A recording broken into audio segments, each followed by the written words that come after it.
ఇందిరమ్మ మిత్రులారా, ఈరోజు ఇందిరమ్మ 107వ జయంతి. ఇందిరమ్మ అంటే ప్రపంచ దేశాలకు ఒక ఉక్కు మహిళ. కాంగ్రెస్ పార్టీ అధ్యక్షురాలుగా, ఈ దేశ ప్రధానమంత్రిగా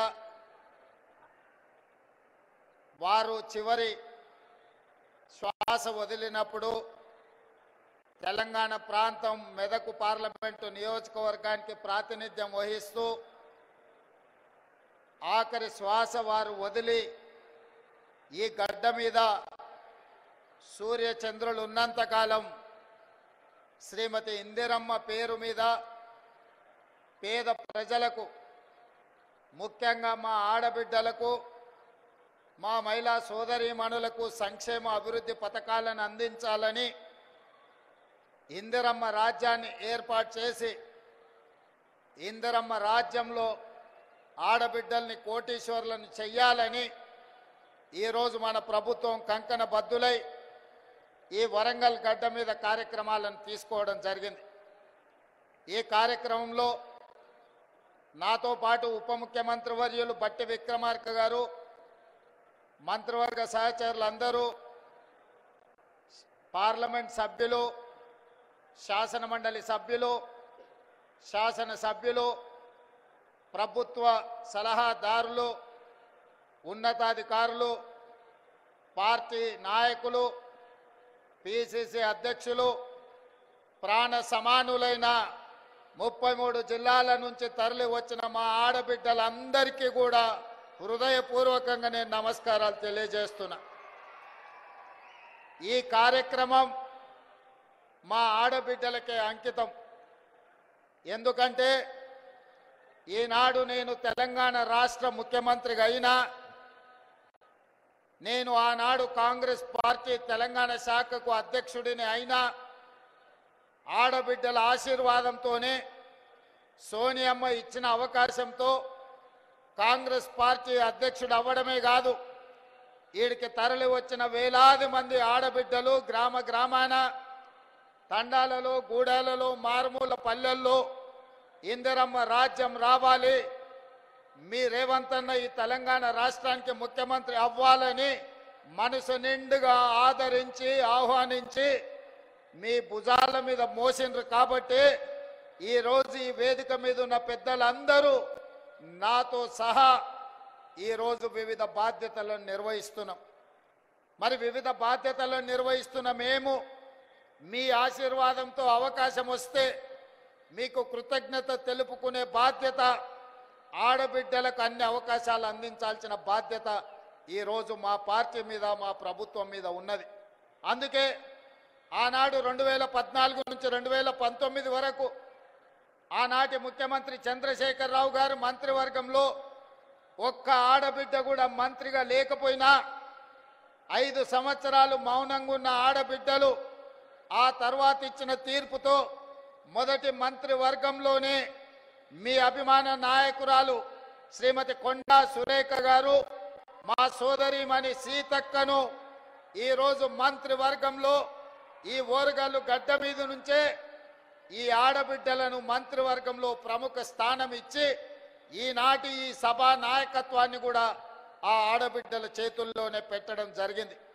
ఇదే కాదు, వరంగల్ పార్లమెంటు నుంచి కూడా డాక్టర్ కడియం కావ్యను ఈరోజు పార్లమెంటు సభ్యురాలుగా ఈ తెలంగాణ రాష్ట్రం నుంచి పార్లమెంటులో గలం విప్పుతుందంటే ఒక ఆడబిడ్డ ఈరోజు వరంగల్ ప్రాంతం నుంచి పార్లమెంటుకు ప్రాతినిధ్యం వహిస్తుంది. అదే కాదు, పాలకుర్తిలో మీకు తెలుసు, ఒక రాక్షసుడు అక్కడ రాజ్యమేలుతుంటే మీ సోదరిమణి యశస్విని రెడ్డి ఆ రాక్షసుని బండ, ఆయన పెద్ద రాజకీయ కొండ కదా, ఆ కొండను ఎట్లా ఢీకొంటామని పాత్రికేయ మిత్రులు అడిగితే, కొండైనా దెబ్బ కొడితే పగులుతుందని చెప్పి ఆ కొండను బద్దలు కొట్టి పాలకుర్తి గడ్డ మీద కాంగ్రెస్ పార్టీ జెండాను ఎగరేసింది కూడా ఈ రోజు ఆడబిడ్డనే అన్న సంగతి నేను ఈ సందర్భంగా చెప్పదలుచుకున్నా. ఇవాళ మన తెలంగాణ రాష్ట్ర ప్రభుత్వానికి చీఫ్ సెక్రటరీగా ఆడబిడ్డనే ఉన్నది. ఈరోజు మహిళా అధికారులు చిత్ర రామచంద్ర మన అనిత రామచంద్రన్ గారు కానీ, దివ్య గారు కానీ, ఈరోజు సృజన గారు కానీ, వరంగల్ అదేవిధంగా హనుమకొండ కలెక్టర్లుగా ఈరోజు ఆడబిడ్డలే అధికారంలో ఉన్నారు. ఇవాళ ఈ వరంగల్ కార్పొరేషన్కి మేయర్గా కూడా ఆడబిడ్డనే ఉన్నది. ఇలా చెప్పుకుంటూ వెళ్తే ఈరోజు ఇందిరమ్మ జయంతి సందర్భంగా ఈ వేదిక మొత్తం వేదిక మీదనే కాదు, వేదిక ముందు కూడా వేలాది మంది ఆడబిడ్డలే ఇది ఆడబిడ్డల రాజ్యం అని ధైర్యంగా చెప్పుకునే అవకాశం ఈ ప్రభుత్వం మాది, మా అధికారం నడుస్తుంది అని ఆడబిడ్డలు గుండె ధైర్యంతో మాట్లాడే అవకాశం ఇవాళ ఇక్కడికి వచ్చింది.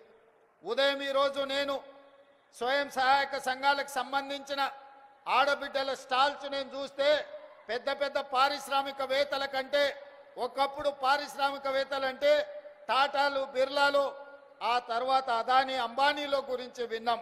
కానీ ఈనాడు మన కళ్ళ ముందు ఆ స్టాల్స్ చూసినప్పుడు ఇవాళ మా ఉప ముఖ్యమంత్రి బట్టి విక్రమార్క గారు సోలార్ పవర్ ప్రాజెక్టులు ఇవ్వాలని, 1 కోటి మంది మహిళల్ని కోటీశ్వరులను చెయ్యాలన్న ఆలోచన చెబుతుంటే టాటా, బిర్లాలనే కాదు అదానీ, అంబానీలను తలదన్నే వ్యాపారవేత్తలుగా మా ఆడబిడ్డల్ని ఇందిరమ్మ రాజ్యంలో తయారు చేసి కార్పొరేట్ కంపెనీలకు సవాలు విసిరి ఈరోజు సౌర విద్యుత్ ప్రాజెక్టులు ఆడబిడ్డలకు ఇవ్వడానికి ఇవాళ మన ప్రభుత్వం నిర్ణయం తీసుకున్నది. నేను అడుగుతున్న 10 సంవత్సరాలు అధికారంలో ఉన్న వాళ్ళను, నిన్న మొన్న టీవీలలో చూస్తున్నా మా నాయని రాజేందర్ రెడ్డితో ఒక ఆయన వాదిస్తున్నాడు, మేం చేసిందేదో మీరు వచ్చి టెంకాయ కొడుతురని. నేను ఆ పెద్ద మనిషికి చెప్పదలుచుకున్నా, కాళోజీ కళాక్షేత్రం కట్టడానికి 10 సంవత్సరాలైనా పూర్తి చేయడానికి మీకు చేతులు రాలేదు అని అంటే ఈరోజు మీ బుద్ధి ఏందో, మీ ఉద్దేశం ఏందో ఇవాళ స్పష్టంగా అర్థమైంది. మీ చేతగాని తనం వల్ల మీరు దద్దమ్మలు కాబట్టే కాళోజీ కళాక్షేత్రాన్ని మీరు పూర్తి చేయలేదు కాబట్టే కాళోజీ కళాక్షేత్రాన్ని పూర్తి చెయ్యాలి అని నాయని రాజేందర్ రెడ్డి 50 సార్లు హైదరాబాద్కు వచ్చి సచివాలయంలో కూర్చొని ఇన్ఛార్జ్ మంత్రి శ్రీనివాస్ రెడ్డి గారితో చర్చించి ఈరోజు బట్టి విక్రమార్క గారితో 45 కోట్ల రూపాయలు ఒక్కటే విడతలో విడుదల చేయించి ఈరోజు కాళోజీ కళాక్షేత్రాన్ని మనం పూర్తి చేసుకోవడం జరిగింది.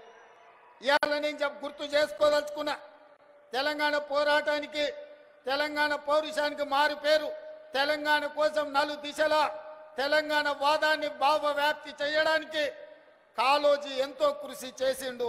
కాళోజీని గుర్తించని ప్రపంచమే లేదు. కాళోజీ కవిత్వం చదవని వాడు అసలు కవే గాడు, అతడికి చదివే రాదు అనుకునే విధంగా కాళోజీ ఒక బలమైన ప్రభావం మన మీద చూపించింది.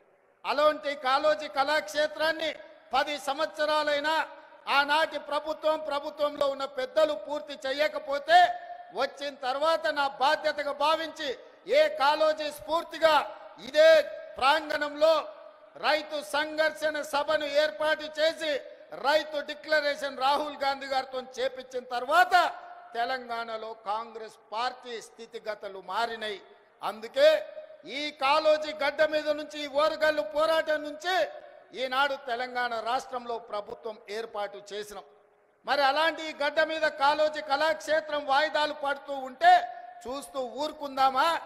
ఏది ఏమైనా ఎంత ఖర్చైనా కాళోజీ కళాక్షేత్రాన్ని పూర్తి చెయ్యాలన్న పట్టుదలతోటి ఇవాళ కాళోజీ కళాక్షేత్రాన్ని పూర్తి చేసుకొని ఇందిరమ్మ జయంతి నాడు ఈరోజు మనం ప్రారంభించుకున్నాం. మీరు చెయ్యాలన్న ఆలోచన చేయలే.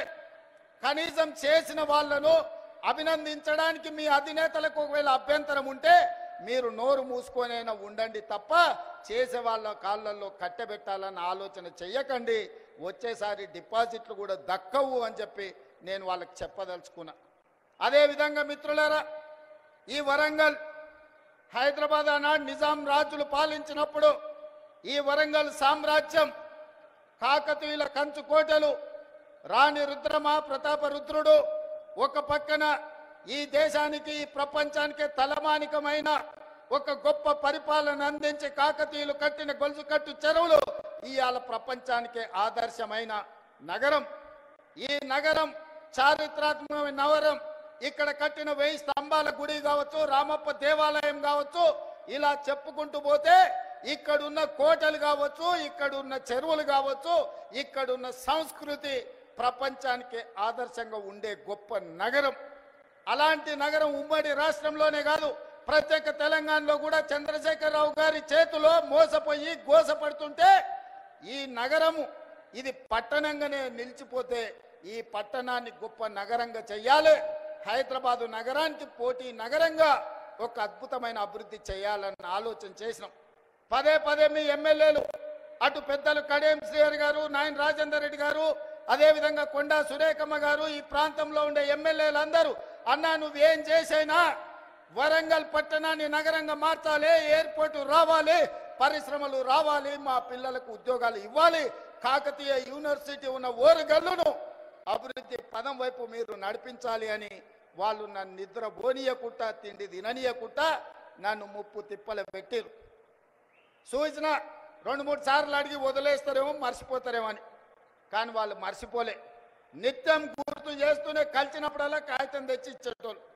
ఇక ఈ సమస్యకు పరిష్కారం ఈ పనులు చేయాల్సిందే అని నిర్ణయించి మీ ఇన్ఛార్జ్ మినిస్టర్ పొంగులేటి శ్రీనివాసరెడ్డి గారు చెప్పిన మీరు పోయి వరంగల్లో ఉండండి, మాస్టర్ ప్లాన్ను మీరు మొత్తం అనుమతించండి, ఔటర్ రింగ్ రోడ్డును ఏర్పాటు చేయడానికి అంచనాలు వేయండి, ఎయిర్పోర్టు కోసం భూములు సేకరించండి, వరంగల్లో అండర్ గ్రౌండ్ డ్రైనేజ్ను పూర్తి చేయండి, ఎన్ని పనులు చేయాలనో ఈ వరంగల్ పట్టణాన్ని నగరంగా మార్చాలి, హైదరాబాద్తో పోటీ పడాలి, ప్రపంచం దృష్టిలో ఇదొక చారిత్రాత్మకమైన నగరంగా తీర్చిదిద్దాలి అని పొంగులేటి శ్రీనివాసరెడ్డి గారికి ఆదేశాలు ఇస్తే వారు నిద్రపోకుండా రోజుల కొద్ది ఇక్కడ కూర్చొని అధికారులతోని సమీక్షలు చేసి ఇందులో విధానపరమైన నిర్ణయాలు మాత్రమే నేను మా మిత్రుడు బట్టి విక్రమార్క గారు తీసుకున్నాం. కానీ దీని అభివృద్ధి పదం వైపు నడిపించడానికి అవసరమైన సమీక్షలు మీ ఎమ్మెల్యేలు మీ మంత్రుల నేతృత్వంతో ఇన్ఛార్జ్ మినిస్టర్ పొంగులేటి శ్రీనివాసరెడ్డి గారు పూర్తి స్థాయిలో బాధ్యత తీసుకున్నారు. మా వరంగల్ మిత్రులందరినీ కూడా నేను అడుగుతున్నా, మీరు పెద్ద ఎత్తున చప్పట్లు కొట్టి అభినందించండి.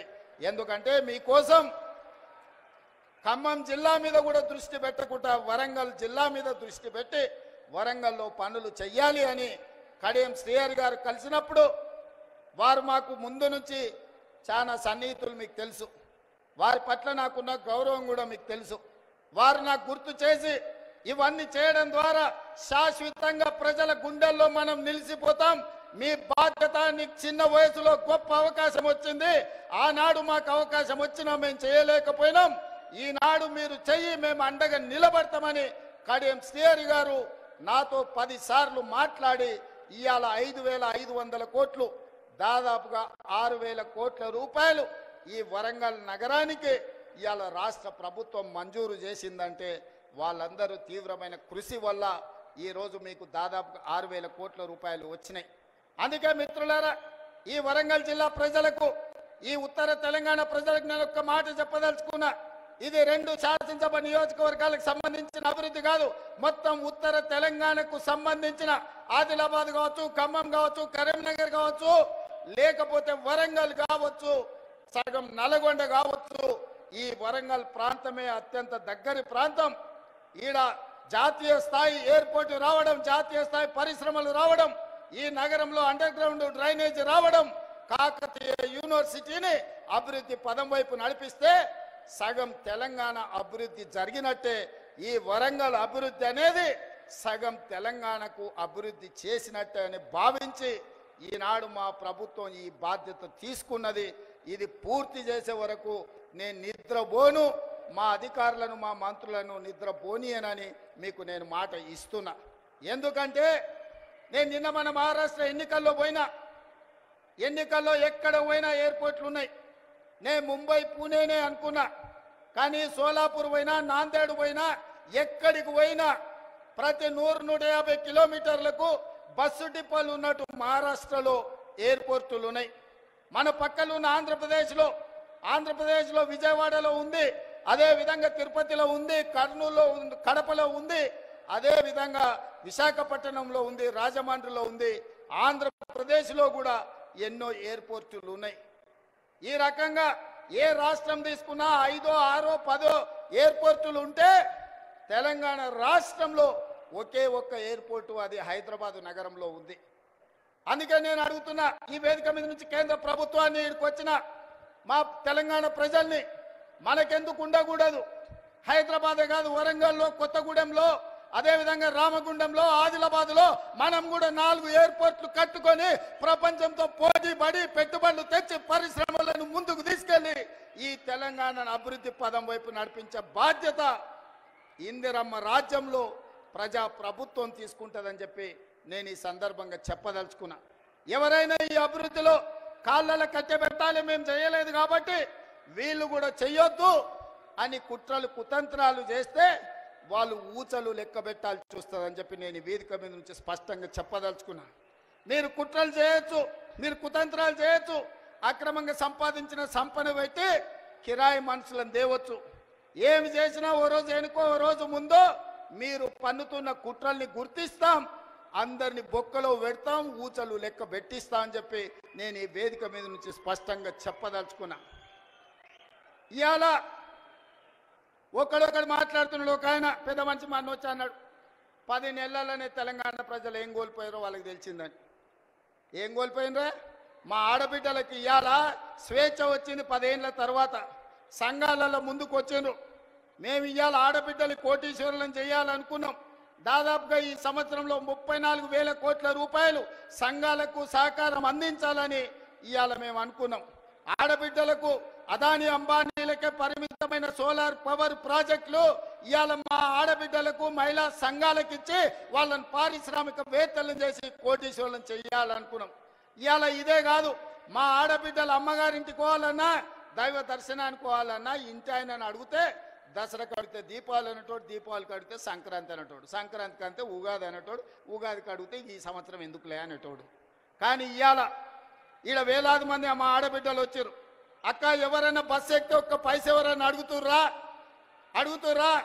ఇవాళ ఈ తెలంగాణ రాష్ట్రంలో 1,10,00,000 మంది ఆడబిడ్డలు 3,700 కోట్ల రూపాయలు 11 నెలల మా పొన్నం ప్రభాకర్ గారి మంత్రివర్గంలో ఆడబిడ్డలకు ఉచిత బస్సు ప్రయాణానికి ఖర్చు పెట్టి ఈ రోజు మా ఆడబిడ్డలు స్వేచ్ఛగా ఇంటైన పనికి వచ్చే లోప అమ్మగారింటికి పోయి అమ్మని చూసి వెనక్కి వచ్చేటంత వెసులుబాటు ఈరోజు మన ప్రభుత్వంలో వచ్చింది. ఇవాళ అట్లా అదే కాదు, రూపాయి కూడబెడితే మోడీ వచ్చి ఎత్తుకపోతున్నాడు. 12 నూరులు సిలిండర్ అయింది. ఆయనలో సోనియమ్మ ఆడబిడ్డల కట్టెల పొయ్యి కష్టాలు, కన్నీళ్ళ పొగతో ఊపిరితిత్తుల్లో పోయి క్యాన్సర్ వచ్చి చచ్చిపోతుంటే ఆడబిడ్డలకు సిలిండర్ గ్యాస్ పోయి ఇచ్చి 400 రూపాయలకే సోనియమ్మ సిలిండర్ ఇచ్చింది. మోడీ వచ్చి 1200 చేసిండు. మరి ఆడబిడ్డల కష్టాలు చూసి ఇవాళ ఆడబిడ్డలకు 500 రూపాయలకే ఉత్తమ్ కుమార్ రెడ్డి గారి మంత్రివర్గంలో ఆడబిడ్డలకు 500 రూపాయలకి ఇవాళ మనం సిలిండర్ ఇస్తున్నాం. ఈ దేశంలో ఎక్కడైనా 500 రూపాయలకు బీజేపీ ప్రభుత్వం సిలిండర్ ఇస్తుందా? ఒక్కసారి ఆలోచన చేయండి అని నేను అడుగుతున్నా. ఇదే కాదు, నేను కానీ బట్టి గారు కానీ పాదయాత్ర చేసేటప్పుడు చాలామంది పేదలు వచ్చి మీరు వ్యవసాయానికి 24 గంటల ఉచిత విద్యుత్ ఇస్తున్నారు, బాగానే ఉంది, కానీ మాకు భూమి లేదు, మేము ఇంట్లో ఫ్యాన్ వేసుకున్నా, ఫ్రిడ్జ్ పెట్టుకున్నా, టీవీ చూసినా మా కరెంటు బిల్లు పేలిపోతుంది, 2,000 కట్టాల్సి వస్తుందని మా దృష్టికి తెచ్చారు. అందుకే ఆలోచన చేసినాం, సోనియమ్మ అనుమతి తీసుకున్నాం. మల్లికార్జున ఖర్గే గారి ఆదేశాలతోని ఇవాళ ప్రతి పేదవాడి ఇంట్లో 200 యూనిట్లు ఉచితంగా, 50 లక్షల కుటుంబాలకు 200 యూనిట్లు ఉచితంగా కరెంట్ ఇస్తున్న ప్రభుత్వం ఈ దేశంలోనే తెలంగాణ రాష్ట్రంలో ఉందన్న సంగతి ఇవాళ నేను చెప్పదలుచుకున్నా. ఆ పైసలు కూడా మా ఆడబిడ్డలకు మిగులుతున్నాయి. మా అక్కలందరికీ తెలుసు, ఇంటాయన చేతిలో నగదు ఉంటే బెల్ట్ షాప్ పోతాయి, మా ఆడబిడ్డల దగ్గర నగదు ఉంటే పిల్లలు బడిపోతారు. అవునా అక్క? ముందలంతా మా వాళ్ళు కూర్చున్నారా, వెనకాల అక్కల్ని అడగకుండా మీరంతా అడ్డం కూర్చుంటే ఎట్లనే? ఇవాళ నగదు ఇంటాయన చేతులుంటే ఊర్లో మంచినీళ్ళు దొరికినా దొరకకపోయినా కేసీఆర్ తెలిసిన బెల్ట్ షాప్ దగ్గర పోతుంది ఆ నగదు. కానీ మన ప్రభుత్వంలో కరెంటు బిల్లులతో మిగిలిన నగదు, అదే విధంగా సిలిండర్లు మిగిలిన నగదు, ఈరోజు సంఘాలకు నగదు, జీరో వడ్డీతో ఇచ్చిన నగదు మా ఆడబిడ్డల దగ్గర ఉంటే మా ఆడబిడ్డల నగదుతోని తమ బిడ్డల్ని బడికి పంపించి ప్రయోజకుల్ని చేస్తుండ్రు. ఇవాళ వాళ్ళ చేతిలో వెసులుబాటు ఉండాలి, ఆడబిడ్డ చేతిలో పెత్తనం ఉండాలి అని ఇవాళ మేము కోరుకుంటున్నాం. కేసీఆర్ ఏమో ఆడబిడ్డలకు పెత్తనం వస్తే తాగుబోతోళ్ళు ఉండరు, తాగుబోతోళ్ళు లేకపోతే ఆయన సంఘాన్ని కోల్పోతా అని ఆయన అనుకుంటున్నాడు. ఎందుకంటే ఈ రాష్ట్రంలో తాగుబోతుల సంఘానికి ఏకగ్రీవ అధ్యక్షుడు ఎవడని ఉన్నాడా అంటే ఆయన కేసీఆర్. ఈ వేదిక మీద నిఖత్ జరీన్ ఉన్నది, ఆ అమ్మాయి బాక్సింగ్ కు ఛాంపియన్. ఈషా సింగ్ ఉన్నది, ఆ అమ్మాయి స్పోర్ట్స్ కు ఛాంపియన్. అదేవిధంగా దీప్తి అని వరంగల్ నుంచి పారామెడికల్లో కాంస్య పథకం తెస్తే ఈరోజు ప్రభుత్వ ఉద్యోగం ఇచ్చినాం. వాళ్ళందరూ క్రీడలకు, సానియా మిర్జా టెన్నిస్కు బ్రాండ్ అంబాసిడర్. ఇట్లా చెప్పుకుంటూ పోతే ఒక్కొక్కరు ఒక్క బ్రాండ్కు అంబాసిడర్లు. కానీ మన కేసీఆర్ దేనికి బ్రాండ్కి అంబాసిడర్ అయ్యా? ఫుల్కో ఆఫ్కో బ్రాండ్ అంబాసిడర్ ఆయన. అందుకే ఈ రాష్ట్రాన్ని మొత్తం ఒక తాగుబోతుల సమూహంగా మార్చి ఊర్లూరులో బెల్ట్ షాపులు తెచ్చి మందులని మనుషుల్ని మందులో మత్తులో ముంచి ఆలోచన చెయ్యకుండా చేసి అధికారంలో కూర్చోవాలి అనుకున్నాడు. కానీ తెలివిగల తెలంగాణ ప్రజలు తేరుకున్నారు, దిమ్మ తిరిగే జవాబు ఇచ్చిండ్రు. ఇవాళ ఆయన అంటున్నాడు ఏం కోల్పోయినరో తెలిసిందని. ఏం కోల్పోలేదు కేసీఆర్ గారు, మీరు ఆ ఫామ్ హౌజుల్నే ఉండండి, కావాలంటే వైన్ షాప్ ఆయనకు చెప్తా, కావాల్సినప్పుడల్లా సీసాలు నీకు అందిస్తూనే ఉంటాడు. ఆ బిల్లు కూడా నువ్వు కట్టకు, మా వాళ్ళు కడతారు, మా పిల్లలు కడతారు. నీ ఇంట్లో నలుగురు పదవులు కోల్పోయారు తప్ప తెలంగాణ సమాజం ఏం కోల్పోలే. నీ నౌకరి పోతే తెలంగాణ నిరుద్యోగ యువకులకు, నీ తండ్రి కొడుకుల నౌకరి ఊడగొడితే తెలంగాణ నిరుద్యోగ యువకులకు 10 నెలల 50,000 ఉద్యోగాలు ఇచ్చిన ప్రభుత్వం ఈ దేశంలో ఏదైనా ఉంది అంటే అది ఇందిరమ్మ ప్రభుత్వం. ఆ ఇందిరమ్మ ప్రభుత్వంలో 50,000 ప్రభుత్వ ఉద్యోగాలు ఇచ్చిన ఘనత నా మంత్రివర్గ సహచరులదని నేను ఈ వేదిక మీద నుంచి గర్వంగా నేను చెప్పదలుచుకున్నా. అదేవిధంగా ఇవాళ నీ కొడుకు నీది నౌకరి ఊడగొడితే ఇవాళ 23 లక్షల రైతు కుటుంబాలకు 25 రోజుల్లో మా భట్టి గారి చేతుల మీద 18,000 కోట్ల రూపాయల రైతు రుణమాఫీ చేసిన రాష్ట్రం ఈ దేశంలో ఉందంటే అది నా తెలంగాణ, నా ప్రభుత్వం, నా సహచర మంత్రివర్గ సభ్యుల సహకారంతో రైతులకు ఈరోజు 18,000 కోట్ల రూపాయల రుణమాఫీ చేసినాం. ఇంకా కొంతమందికి రావాలి, నాకు తెలుసు. అక్కడక్కడ ఇంకా కొంతమందికి తప్పులతోనో ఖాతాల నెంబర్లు సరిగ్గా లేకనో చిన్న చిన్న కారణాల చేత ఇంకా కొంచెం బకాయి ఉంది. 100% ఈ వేదిక మీద నుంచి ఆనాడు భద్రకాళి సాక్షిగా ఈ వరంగల్ గడ్డ మీద నుంచి చెప్పిన 15 ఆగస్టు లోపల 2 లక్షల రుణమాఫీ చేస్తా అన్నా, సమ్మక్క సారలమ్మ సాక్షిగా ఆయన చెప్పిన 18,000 కోట్ల రూపాయలు భద్రకాళి సాక్షిగా, సమ్మక్క సారలక్క సాక్షిగా 15 ఆగస్టు లోపల రైతుల ఖాతాలు వేసిన. ఇవాళ కూడా నేను మాట ఇస్తున్నా, వరంగల్ గడ్డ మీద నుంచి మాట ఇస్తే తల తెగిపడ్డా మడమ తిప్పకుండా ముందు నిలబడే లక్షణమున్న కాంగ్రెస్ పార్టీ కార్యకర్తను అందరి రైతులకు రుణమాఫీ చేసే బాధ్యత నాది. మీ ఖాతాలు సవరించుకోండి, మీ ఖాతాలలో ఉన్న తప్పులను సరిదిద్దుకోండి. మీ అందరికీ రుణమాఫీ చేసే బాధ్యత మా ప్రభుత్వం తీసుకుంటుంది. ఎవడో తప్పుడు మాటలు చెప్తే నమ్మకండి, మీకు అండగా నిలబడతా. 10 ఏళ్లలో వాళ్ళు చెయ్యండి 1 లక్ష రూపాయలు చేస్తామని 10 ఏళ్లలో 4 విడతలని ఎవరికి చేసిండ్రో అసెంబ్లీలో చర్చ పెడదాం, రమ్మను బిల్లారంగా ఎవరు వస్తారో చర్చకు. కానీ 10 నెలల మన ప్రభుత్వం చేస్తే 10 ఏళ్ళు వాళ్ళు చేయలేని పని మనం చేసినాము. అభినందించడానికి నోరు రాకపోయింది, కానీ రోజు కాళ్ళలో కట్టెబెట్టాలని కట్టెలు తీసుకొని తిరుగుతారు బిల్లారంగలు ఇద్దరు. ఇట్లాంటి పరిస్థితుల్లో ఈ రాష్ట్రంలో ఆర్థికంగా వాళ్ళు చేసిన అప్పులు 7 లక్షల కోట్లు. ఇవాళ ఈ రాష్ట్రంలో ప్రతి నెల వస్తున్న ఆదాయం, పాత్రికేయ మిత్రులారా రాసుకోండి, ప్రతి నెల ఈరోజు తెలంగాణ రాష్ట్రంలో వస్తున్న ఆదాయం 18,500 కోట్లు. ఈ 18,500 కోట్లల్లో 6,500 కోట్లు దాదాపుగా ప్రభుత్వ ఉద్యోగులకు జీతాలు పెన్షన్ల కింద పోతున్నాయి. ఇంకొక 6,500 కోట్లు కేసీఆర్ చేసిన 7 లక్షల కోట్లకు అప్పు మిత్తి కింద కట్టడానికి పోతున్నాయి. ఈ 13,000 కోట్లు జీతభత్యాలకు కేసీఆర్ మన నెత్తి మీద మోపిన అప్పుకు ఇవాళ పోతే మిగిలిన 5,500 కోట్లు ప్రతి నెల ఆదాయం ఉంటే ఎన్నో రకాల ఇబ్బందులను ఎదుర్కొని కడుపు కట్టుకొని అవినీతిని నిర్మూలించి రూపాయి కూడబెట్టి ఇవాళ రైతు రుణమాఫీ చేస్తే మమ్మల్ని అభినందించడానికి నీ మనసు లేదు కానీ ఈరోజు మమ్మల్ని శాపనార్థాలు పెట్టే ప్రయత్నం చేస్తున్నారు. అందుకే ఇవాళ కేసీఆర్ బాధపడుతుండు. ఎందుకంటే రైతులకు రుణమాఫీ రేవంత్ రెడ్డి చేసే కదా, ఇంకా నాకేం మిగులుతుంది సిప్పనే. ఒరేసుకుంటే ఆనాడు ఉరి అన్నాడు, అవునా? ఒరేసుకుంటే ఉరేసుకున్నట్టే అని కేసీఆర్ ముఖ్యమంత్రిగా మాట్లాడిండా లేదా? అలాంటి చంద్రశేఖర్ రావు ఆయన 150 ఎకరాల ఫామ్ హౌస్లో ఒరేసుకుంటే ఆ వివరాలన్నీ బయటపెట్టి బండారం బయటపెట్టి బండకేసాయల్లో కొట్టిన.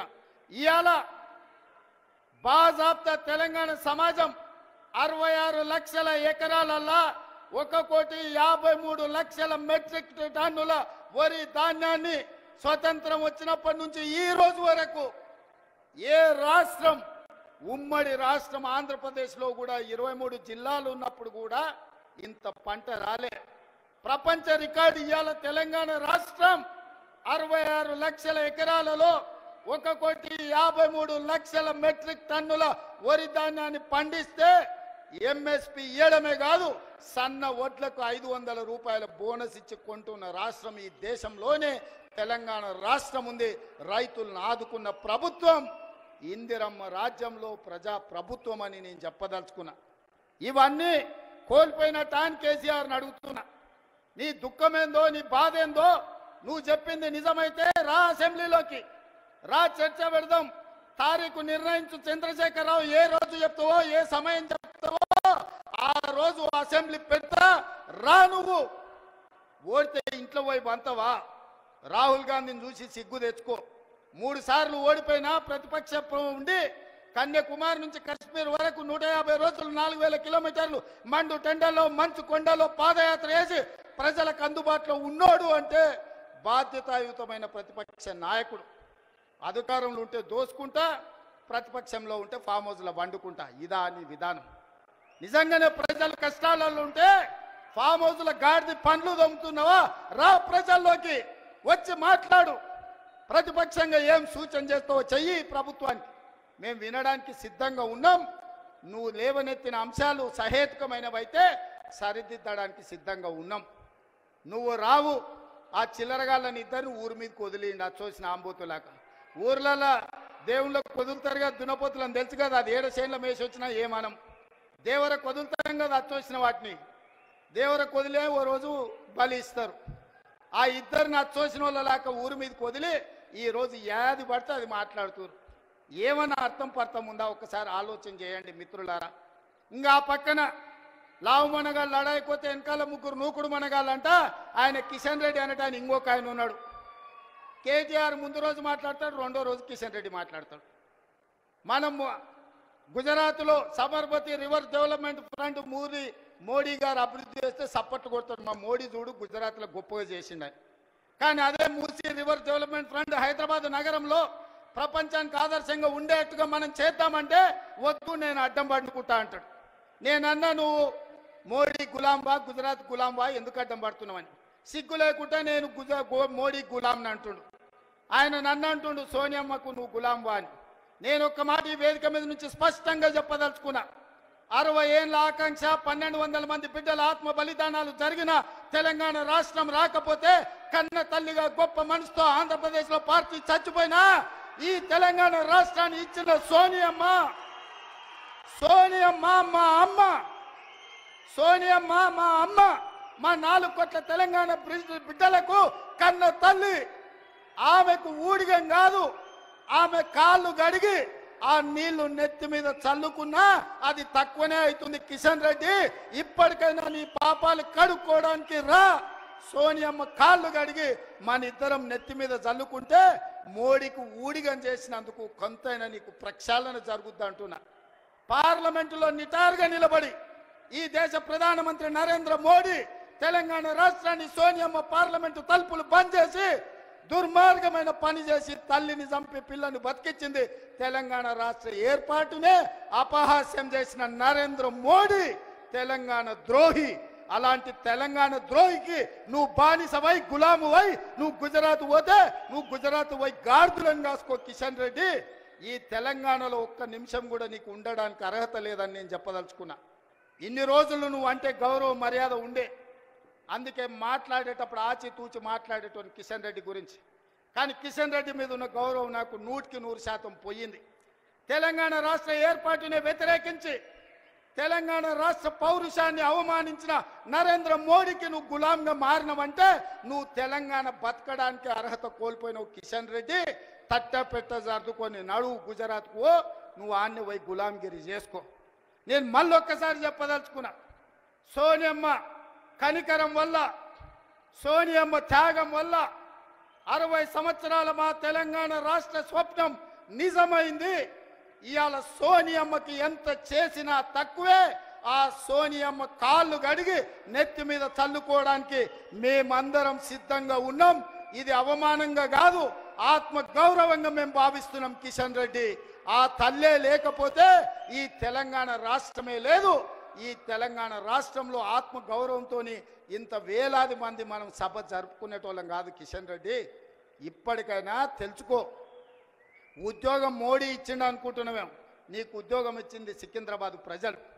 నీ ప్రజలకు కృతజ్ఞతగా ఉండు, నీ ప్రాంతానికి కృతజ్ఞతగా ఉండు. నీ ప్రాంత ఆత్మగౌరవాన్ని కాపాడలేనోడు ఇవాళ కాలేజీ ఉండుంటే ఈ కిషన్ రెడ్డిని కేసీఆర్ను పొలిమేరలు దారి వరకు ధర్మమని చెప్పుండేవాడు. మనవాడే ద్రోహం చేస్తే పాతరేయండి, పక్కవాడు వస్తే పొలిమేరలు దాటించండి అని. ఇవాళ మిమ్మల్ని పాతరేసినా కూడా తప్పు లేదు కాలేజీ స్ఫూర్తిగా. చివరగా జయశంకర్ గారు 10 ఏళ్ళు కేసీఆర్కు సిద్ధాంతకర్తగా జయశంకర్ సార్ పేరు చెప్పుకున్నాడు. చివరికి ఆయన సొంత ఊరు అక్కంపేటను కూడా రెవెన్యూ విలేజ్గా చెయ్యలే. నేను ఇందిరమ్మ రాజ్యం ప్రజాప్రభుత్వం ఏర్పడ్డాక జీవో ఇచ్చి జయశంకర్ గారి ఊరిని రెవెన్యూ విలేజ్గా మార్చి జయశంకర్ గారి ఆత్మగౌరవాన్ని నిలబెట్టడానికి ప్రయత్నం చేసింది మా ప్రభుత్వం.